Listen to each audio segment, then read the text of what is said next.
ಸ್ವಾಗತ. ಜೆಡಿಎಸ್ ವಿರುದ್ಧ ಶಾಸಕ ಜಿಟಿ ದೇವೇಗೌಡ ಈಗ ಮತ್ತೆ ಅಸಮಾಧಾನ ಹೊರಹಾಕಿದ್ದಾರೆ. ನಿಖಿಲ್ ಕುಮಾರಸ್ವಾಮಿ ಅವರು ಒಂದು ಕಡೆ ರಾಜ್ಯ ಪ್ರವಾಸ ಮಾಡ್ತಾ ಇದ್ದಾರೆ.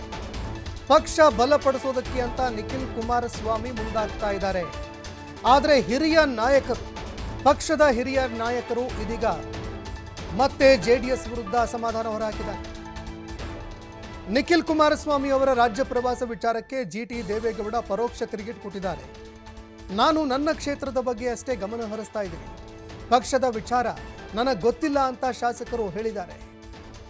ಜಿಟಿ ದೇವೇಗೌಡ ಅವರು ಮತ್ತೊಮ್ಮೆ ಅಸಮಾಧಾನ ಹೊರಹಾಕಿದ್ದಾರೆ. ಹೊಂದಾಣಿಕೆ ಮಾಡಿಕೊಂಡವರಲ್ಲಿ ಸಮನ್ವಯತೆ ಇರಬೇಕು, ಆದರೆ ಅವರೇ ಬೇರೆ ಇವರೇ ಬೇರೆ ಅನ್ನುವ ರೀತಿಯಲ್ಲಿ ನಡೆದುಕೊಳ್ತಾ ಇದ್ದಾರೆ. ಹಿಂದಿನಂತೆ ಪಕ್ಷ ಕಟ್ಟುವ ಪದ್ಧತಿ ಈಗಿಲ್ಲ, ಅವರಿಗೆ ಬೇಕಾಗಿರುವಂತೆ ಅವರು ನಡೆದುಕೊಳ್ತಾ ಇದ್ದಾರೆ.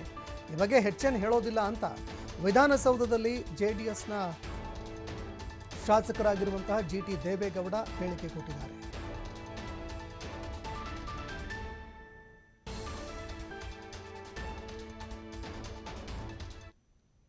ಕರ್ನಾಟಕ ರಾಜ್ಯದಲ್ಲಿ ಇತ್ತೀಚಿನ ದಿನಗಳಲ್ಲಿ ಪಕ್ಷವನ್ನು ಕಟ್ಟಿ ಕಾರ್ಯಕ್ರಮಗಳನ್ನು ಕೊಟ್ಟು ಅಧಿಕಾರಕ್ಕೆ ತರ್ತಕ್ಕಂಥ ಉದಾಹರಣೆಗಳಿಲ್ಲ.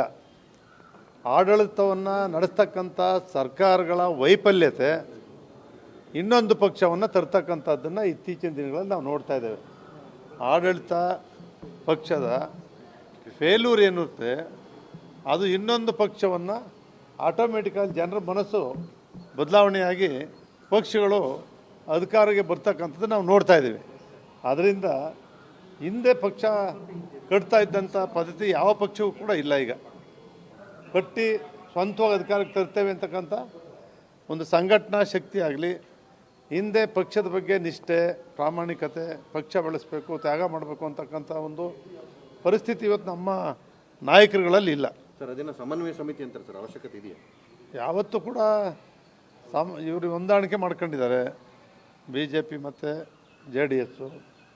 ಸಮನ್ವಯ ಸಮಿತಿ ಇದ್ದರೆ ಒಳ್ಳೆಯದಲ್ವ, ಯಾವಾಗಲೂ ಕೂಡ ಅವ್ರು ಚರ್ಚೆ ಮಾಡ್ತಕ್ಕಂಥ. ಆದರೆ ಇತ್ತೀಚಿನ ದಿನಗಳಲ್ಲಿ ಅವರೇ ಬೇರೆ ಮಾಡ್ತಿದ್ದಾರೆ, ಇವರೇ ಬೇರೆ ಮಾಡ್ತಿದ್ದಾರೆ. ಅದರಿಂದ ಜನರು ಬಯಸ್ತಾರೆ. ನಾನು ಇಂಥ ಒಂದು ಪರಿಸ್ಥಿತಿಯಲ್ಲಿ ಚಾಮುಂಡೇಶ್ವರಿ ವಿಧಾನಸಭಾ ಕ್ಷೇತ್ರ ಬಹಳ ದೊಡ್ಡದು. ಮಧ್ಯದಲ್ಲಿ ಕೃಷ್ಣರಾಜ, ಚಾಮರಾಜ, ನರಸಿಂಹರಾಜ ಇದೆ. ಅದು ಸುತ್ತ 40 ಕಿಲೋಮೀಟ್ರ್ ವಿಸ್ತಾರ ಉಳ್ಳಂಥ ಚಾಮುಂಡೇಶ್ವರಿ ಕ್ಷೇತ್ರ, 4 ಪಟ್ಟಣ ಪಂಚಾಯಿತಿ, 1 ನಗರಸಭೆ, 5 ನಗರ ಪಾಲಿಕೆ, 18 ಗ್ರಾಮ ಪಂಚಾಯಿತಿ ಇರ್ತಕ್ಕಂಥ ದೊಡ್ಡ ಕ್ಷೇತ್ರ. ಆ ಕ್ಷೇತ್ರದ ಹಗಲಿರುಳು ಕೂಡ ದುಡಿದ್ರೆ ಸಾಲದು. ಅದರಿಂದ